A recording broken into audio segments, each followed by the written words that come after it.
വീട് നിർമ്മാണത്തിൽ ഫൗണ്ടേഷനുള്ള പങ്ക് വളരെ വലുതാണ്. അതുകൊണ്ട് തന്നെ വീട് നിർമ്മിക്കാൻ നമ്മൾ ഡിസൈഡ് ചെയ്യുമ്പോൾ ആദ്യം കൺസേൺ ആവുന്ന കാര്യം ഫൗണ്ടേഷൻ തന്നെ. പ്ലോട്ടിലെ മണ്ണിൻ്റെ ഘടന അനുസരിച്ചാണ് ഫൗണ്ടേഷൻ്റെ ടൈപ്പ് ഡിസൈഡ് ചെയ്യുന്നത്. ഈ വീഡിയോയിൽ ഞാൻ സംസാരിക്കാൻ പോകുന്നത് ബേസിക്കായിട്ട് ഫൗണ്ടേഷനെ കുറിച്ചും മാത്രമല്ല സ്ഥലം നമ്മൾ പ്രിപ്പയർ ചെയ്യേണ്ടത് എങ്ങനെയാണെന്നുമാണ്. So please watch my entire video, and if you're watching me for the first time, consider subscribing to my channel.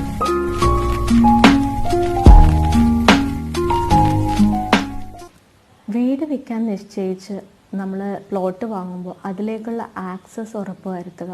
അതുപോലെ തന്നെ ഇമ്പോർട്ടൻ്റ് ആണ് വാട്ടർ ആൻഡ് ഇലക്ട്രിസിറ്റി കണക്ഷൻ. ഇത് കൺസ്ട്രക്ഷൻ സ്റ്റേജിലുള്ള ചിലവ് കുറക്കാൻ സഹായിക്കും. നമ്മൾ എടുത്തിട്ടുള്ള പ്ലോട്ട് ലാൻഡ് യൂസ് മാപ്പിൽ പരിശോധിച്ച് അത് ബിൽഡിംഗ് നിർമ്മാണത്തിന് അനുവദനീയമായിട്ടുള്ള സ്ഥലമാണെന്ന് ഉറപ്പുവരുത്തുക. അതുപോലെ തന്നെ പ്ലോട്ട് വാങ്ങുമ്പോൾ പ്രത്യേകിച്ചും ചെറിയ ഏരിയ ഉള്ള പ്ലോട്ടാണെങ്കിൽ അത് ഇറഗുലർ ഷേപ്പാണോ എന്ന് ശ്രദ്ധിക്കുക.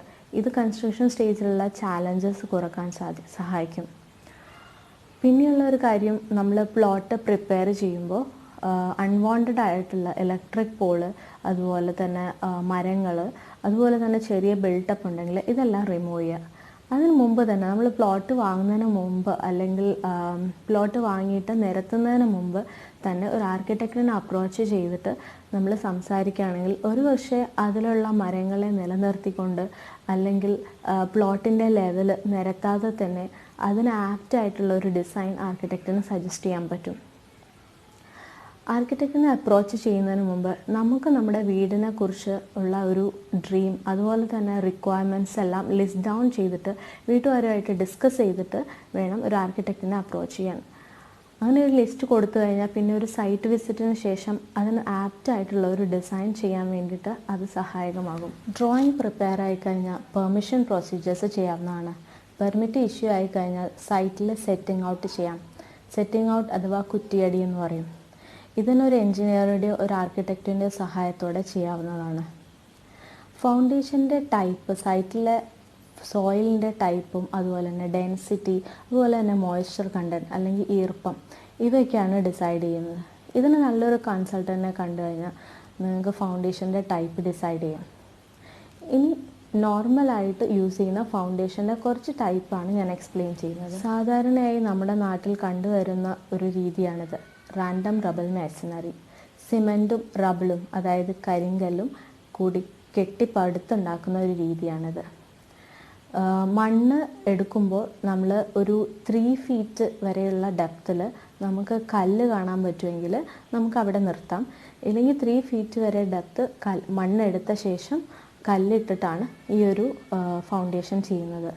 ഭിത്തി വരുന്നിടത്തെല്ലാം ഫൗണ്ടേഷൻ ചെയ്യുന്ന ഒരു രീതിയാണിത്. അതുപോലെ തന്നെ പ്രീ പ്ലാൻഡ് ആണെങ്കിൽ ടോയ്ലറ്റ്, അതുപോലെ വെള്ളം നമ്മൾ പൈപ്പ് എടുക്കുന്ന സ്ഥലങ്ങളിൽ ഗ്യാപ്പ് ഇട്ടിട്ട് ചെയ്യുകയാണെങ്കിൽ നമുക്ക് കുറച്ചും കൂടെ ഈസി ആയിട്ട് കാര്യങ്ങൾ ചെയ്യാം. തറയുടെ മുകൾഭാഗത്തായി ബെൽറ്റ് വാർത്തിട്ട് അതിന് മുകളിൽ ഭിത്തി കെട്ടി ചെയ്യുന്ന ഒരു രീതിയാണ് ഈ റാൻഡം റബിൾ മേസണറി. ഒരു 1.5 ഫീറ്റ് ഹൈറ്റ് തറയും അതിൻ്റെ മുകളിൽ ഒരു 0.5 ഫീറ്റ് ബെൽറ്റും ആയിട്ടാണ് വരുന്നത്. തറക്ക് മുകൾ വശവും അതുപോലെ തന്നെ ബെൽറ്റിനുള്ള ഷട്ടറിങ്ങും ഇത് രണ്ടും നനച്ചിട്ട് വേണം ബെൽറ്റ് വാർക്കാൻ. ബെൽറ്റ് കാസ്റ്റ് ചെയ്തിട്ട് അതേ ദിവസം മുതൽ നനച്ച് തുടങ്ങാം.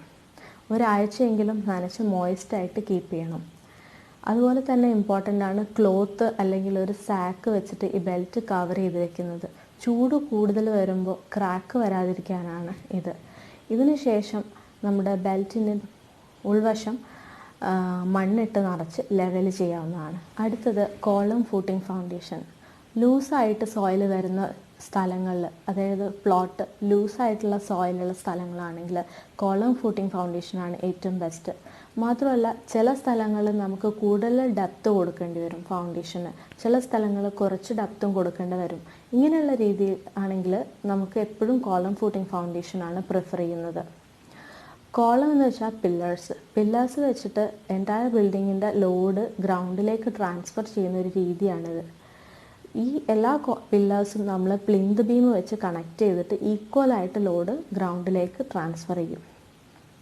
ഒരു 20 by 30 സെൻറ്റിമീറ്ററുള്ള കോളം ഒക്കെ ആണെങ്കിൽ അല്ലെങ്കിൽ പില്ലർ, ഇതിൻ്റെയൊക്കെ ഫൂട്ടിങ് ഒരു 150x150 അല്ലെങ്കിൽ 150x180 സെൻറ്റിമീറ്റർ ഉള്ള ഒരു ഫൂട്ടിങ് സൈസാണ് നോർമലി കൊടുക്കുന്നത്. റബിൾ മാസണറിയേക്കാൾ കോസ്റ്റ്ലി ആണ് ഈ column footing foundation. Column footing foundation possible അല്ലാത്ത സ്ഥലങ്ങളിലാണ് റാഫ്റ്റ് ഫൗണ്ടേഷൻ കൊടുക്കുന്നത്. അതായത് ചില കേസുകളിൽ നമുക്ക് കോളംസ് അടുത്തടുത്ത് വരുമ്പോൾ അല്ലെങ്കിൽ പില്ലേഴ്സ് അടുത്തടുത്ത് വരുമ്പോൾ സിംഗിൾ ഫൂട്ടിങ്സ് ഓരോന്നിനും കൊടുക്കാൻ ബുദ്ധിമുട്ട് വരും. അങ്ങനെയുള്ള സ്ഥലങ്ങളിൽ ഒരു ഫൂട്ടിങ്ങിൽ തന്നെ ഒരുപാട് ഒന്നിൽ കൂടുതൽ കോളംസ് കൊടുത്ത് ചെയ്യുന്ന രീതിയാണ് raft foundation.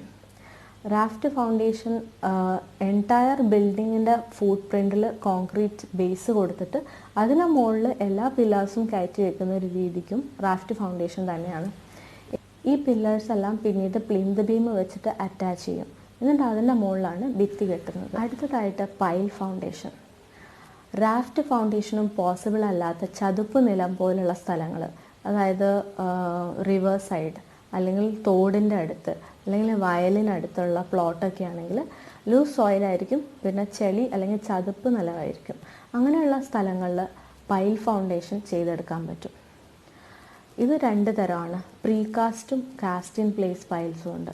Precast പൈലുകളാണെങ്കിൽ timber, concrete, steel എന്നീ പൈലുകൾ സൈഡിലേക്ക് കൊണ്ടുവന്ന് ഹാമർ ചെയ്ത് ഇറക്കുന്ന രീതിയാണ്. എന്നാൽ കാസ്റ്റ് ഇൻ പ്ലേസ് പൈൽസ് ആണെങ്കിൽ മണ്ണെടുത്ത് ഇറക്കി അതിലെ മണ്ണ് ഒഴിവാക്കി അതിൽ കോൺക്രീറ്റ് ഫില്ല് ചെയ്ത് ഇറക്കുന്ന ഒരു രീതിയാണ്. ഇതൊരു 3 ഫ്ലോർ വരെ നമുക്ക് നോർമലായിട്ട് ചെയ്തെടുക്കാൻ പറ്റും. വലിയ കോസ്റ്റ് ഒന്നും ഇല്ലാതെ ചെയ്തെടുക്കാൻ പറ്റും. സോ ഈ വീഡിയോ നിങ്ങൾക്ക് ഉപകാരപ്പെട്ടെന്ന് കരുതുന്നു. ഇനി നിങ്ങൾക്ക് ഫൗണ്ടേഷൻ റിലേറ്റഡ് എന്തെങ്കിലും ഡൗട്ട്സ് ഉണ്ടെങ്കിൽ കമൻറ്റ് ബോക്സ് സെക്ഷൻ യൂസ് ചെയ്യാം. Thank you for watching.